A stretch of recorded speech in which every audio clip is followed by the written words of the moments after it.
Okay, so it's a beautiful day here on the Gold Coast today, and we're catching up. This is a few weeks later now after we've done the garden beds, and we're going to go and have a look and see what the garden beds look like now after 4 weeks of planting and nurturing in really good soil with the, well, what have we put in it?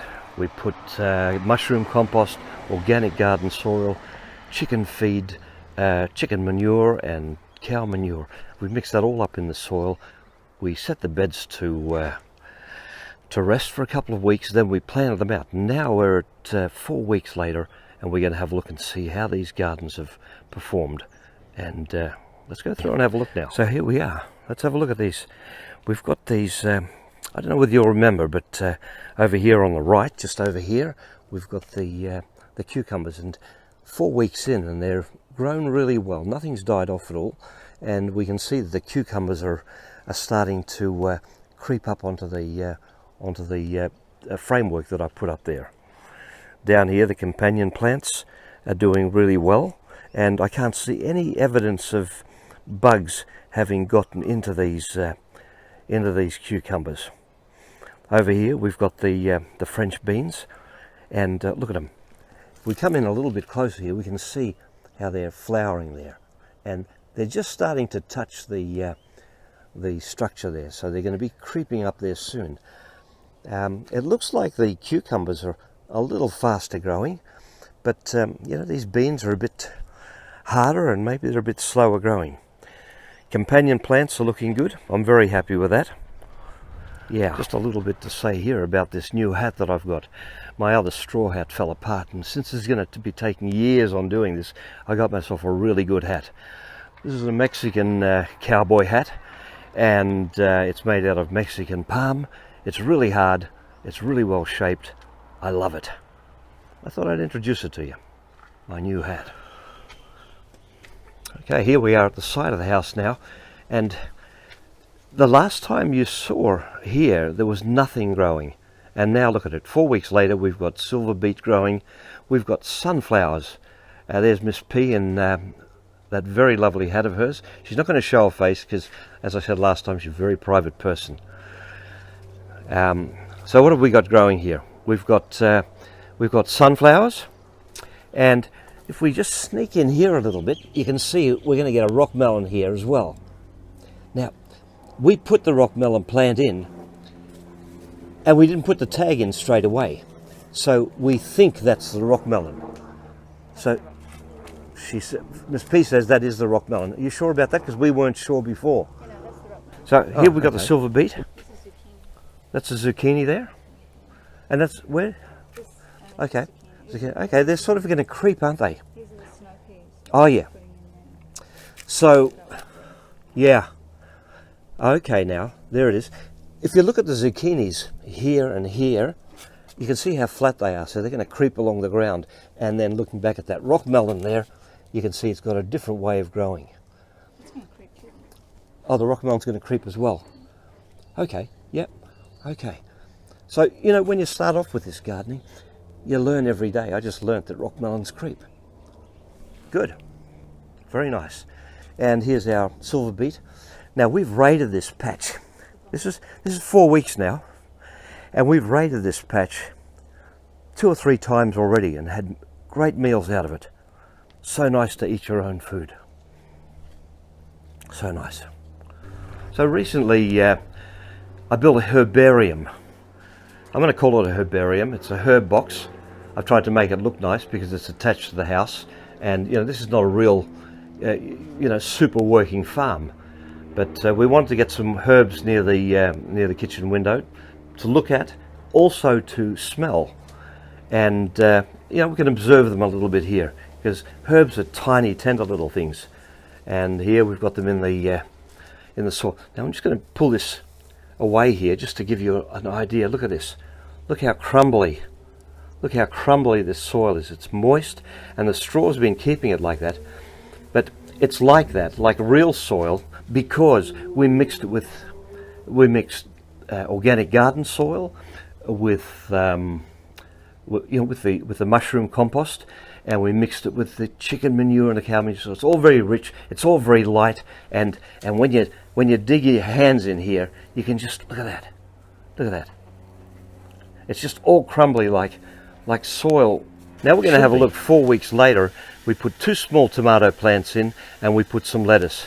So let's go and have a look and see what's cooking up there. It's actually more like 6 weeks. Scusa, please. Scusa. Okay. Now this is just on the way up to where I'm going.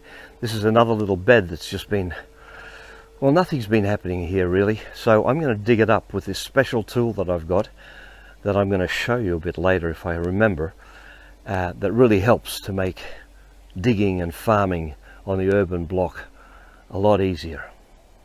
Okay, so here we go. We're coming up to the top here now, where previously, if you'll remember, I had my chipping machine here, which I used for compost, and I'm going to do a little session on compost because I think I've learnt the secrets of compost. I'm just going to open this up and let you have a look inside it. There. So we've got straps here from the chicken pile, and you know, the poop from the straw and the eggs in the laying boxes. But this has gone so well. I can actually feel the heat here, and I'm going to just lift this up a little bit and see if I can get some steam. Now I'm looking at it now, see, and I can see it's a little bit dry. So I'm going to put a little bit of water in there later, because a few days ago when I looked at it, it was steaming, and it's supposed to be hot.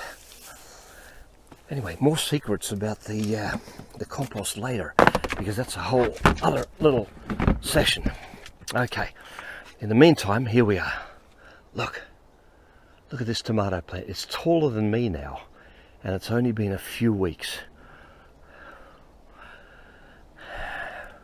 This little thing here grows truss tomatoes.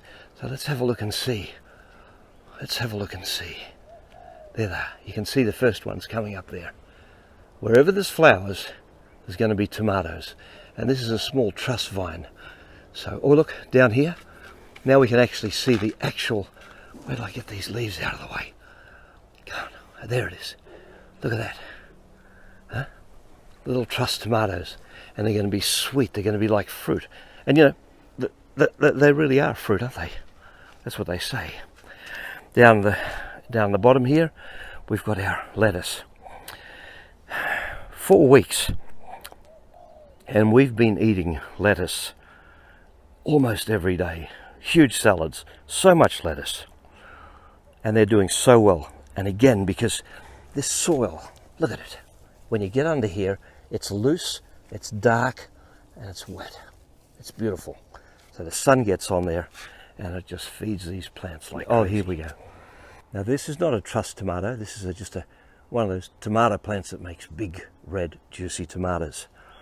So look at this. After 4 weeks with great soil and a little bit of TLC, not too much. I don't like to become a slave to these things, but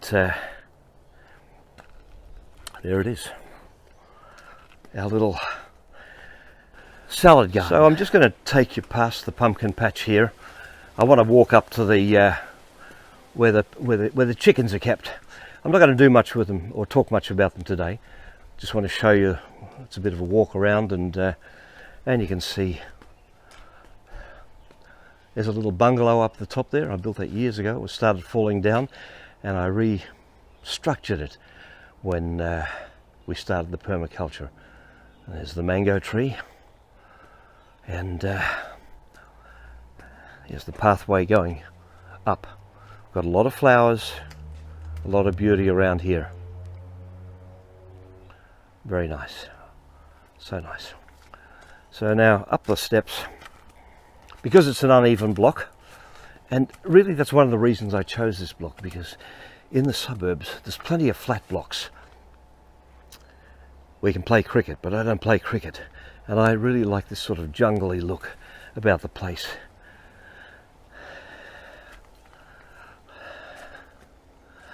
And here we are coming up to the bungalow. Got a few flowers around because I coming up flowers. What have we got? I'll just step back here. We're going to go up the steps, and this is where I keep all my stuff, my farming stuff, the chicken food, the straw, and there's the girls there at the gate. And over here I bought a big metal box to hold the straw and the chicken feed, because you know what, rats will just get through plastic. There we go. And there's the girls, Lizzie and Dolly, and this is their territory. It's pretty big. So this morning we let the girls out and they free ranged around the yard. They trampled all over the lettuce, ate some, and hey girls. So they're back in their pen now, because what? I think she's going to fly up there. She flew onto my arm this morning. Very nice. So that's a sort of wander around the yard. That's the tour of the place. As you can see, in 4 weeks, a lot has happened, a lot has grown, and we think we're going to be self-sufficient for vegetables and eggs very soon. We've got some other garden beds that we're going to plant. We want to do a community garden at the front, so we're going to, if we've got extra pumpkins here in the planted, and and it's too much for us to eat, we're going to plant them out the front, and people in the street can come and get a free pumpkin, or they can get a handful of strawberries, or whatever. Maybe permaculture is a little bit about that. It's not just all about yourself. Stuff for the community too. So I've shown you a little bit of the stuff that's been going on around here, and so that's the end of it for now. And Bob Bergman, real-time urban permaculture. We'll talk about other things next time.